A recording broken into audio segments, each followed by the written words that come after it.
Do you know what's a stupid stoner bullshit line that I hate hearing? It's that weed has never killed anyone. That is harmful and is not true, and I'll give 3 examples of places where cannabis has caused death.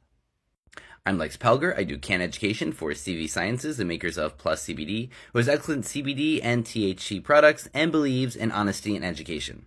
The first one is the most obvious and the most tragic. Adolescents using cannabis can increase their likelihood of developing schizophrenia.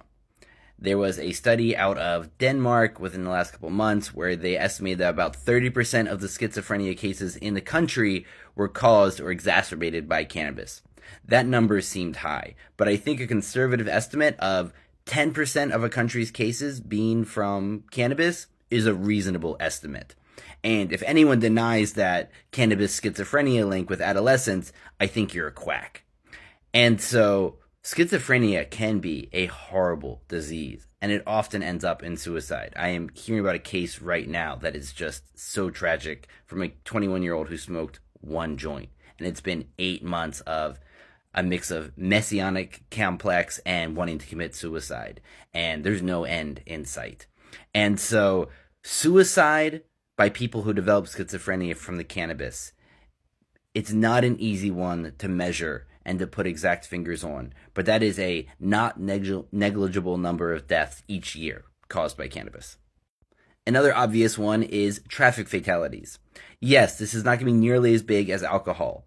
And yes, old stoners tend to develop tolerance to the negative motor control effects of cannabis. But for young drivers who are already at risk and might be doing huge levels, dabs, and then jumping into the car, that is obviously killing some teenagers every year. Again, are you sure it's absolutely the cannabis every time? No.